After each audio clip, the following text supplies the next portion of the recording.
السلام علیکم 6 کلاس۔ آج ہم معاشرۃ علوم کا اپنا نیا جو چیپٹر ہے اس کی ریڈنگ سٹارٹ کریں گے۔ تو معاشرۃ علوم میں آپ کے پاس دو حصے ہیں نا، حصہ اول میں ہم پڑھ رہے ہیں جغرافیہ اور حصہ دو میں ہے ہمارے پاس تاریخ۔ آج ہم تاریخ کا سیکنڈ چیپٹر پڑھیں گے، ٹھیک ہے نا۔ چیپٹر نیم ہے جنوبی ایشیا میں مسلمان، حصہ اول۔ اس چیپٹر کے 2 پارٹس ہیں، تو اس میں ہم پڑھیں گے جو ہمارے پاس مین ہیڈنگز ہیں، کس طرح سے مسلمانوں نے جنوبی ایشیا میں قبضہ کیا تھا، راجہ دائر سے مقابلہ کیا تھا محمد بن قاسم نے، پھر اس کے بعد ملتان کی فتح کیسے ہوئی، اشاعت اسلام یعنی اسلام کو کس طرح پھیلایا گیا، سلطان محمود غزنوی کے بارے میں پڑھیں گے، پھر غوری خاندان کس طرح اقتدار میں آیا، سلطان شہاب الدین غوری کے بارے میں پڑھیں گے، سلطان شہاب الدین کی فتوحات کیا تھیں، پھر ترائن کی پہلی لڑائی، ترائن کی دوسری لڑائی سن 1192 میں ہوئی تھی، پھر خاندان غلامہ کا دور حکومت۔ تو یہ سارا آج ہم اپنے چیپٹر میں جب ریڈنگ کریں گے تو ہمیں معلوم ہوگا کہ مسلمانوں نے کس طرح سے جنوبی ایشیا میں اپنے پنجے گاڑے تھے۔ تو آج ہم چیپٹر کی ریڈنگ سٹارٹ کرتے ہیں۔ آپ لوگ بھی اپنی بکس اوپن کر لیجئے، پیج نمبر 80۔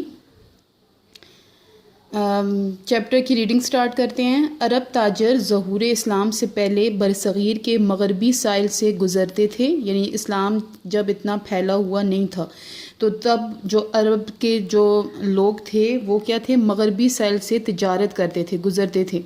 ظہور اسلام کے بعد بھی یہ سلسلہ جاری رہا۔ یہ تاجر ملایا، سماٹرا اور انڈونیشیا کے ساحلوں تک جاتے تھے۔ کچھ عرب تاجر ان ساحلوں پر آباد ہو گئے تھے۔ سری لنکا کے ساحل پر بھی مسلمان تاجر آباد تھے۔ ان میں سے کچھ تاجر 8ویں صدی کی ابتدا میں فوت ہو گئے تھے۔ سری لنکا کے راجا نے ان کے بیوی بچوں کو ایک بحری جہاز میں مسلمانوں کے خلیفہ کے پاس کچھ تحفے تحائف کے ساتھ روانہ کیا، لیکن کچھ مسلمان حج کے ارادے سے بھی جہاز پر سوار ہو گئے۔ جب یہ لوگ برصغیر کی بندرگاہ دیبل کے پاس پہنچے جو موجودہ کراچی کے پاس تھی، ٹھیک ہے، تو وہاں کے کچھ بحری ڈاکوؤں نے جہاز پر حملہ کر کے مال و اسباب اور تحائف لوٹ لیے، عورتوں اور بچوں کو قیدی بنا لیا۔ چند مسلمان بچ نکلنے میں کامیاب ہو گئے۔ وہ بصرہ کے گورنر حجاج بن یوسف کے پاس پہنچے اور اس سے فریاد کی۔ اس سے پہلے بھی اسے اس طرح کی کافی شکایات مل چکی تھیں۔ اس نے سندھ کے راجہ دائر کو خط لکھا کہ وہ عورتوں اور بچوں کو ان ڈاکوؤں سے رہائی دلائے،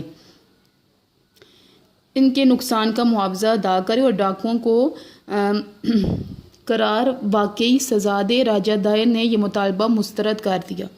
حجاج بن یوسف راجہ دائر کے اس جواب پر سخت ناراض ہوا اور مسلمانوں کی ایک فوج بھیجی تاکہ راجہ دائر کو سزا دی جا سکے۔ محمد بن قاسم کی قیادت میں 12,000 مسلمان مجاہدین کا ایک لشکر روانہ ہوا۔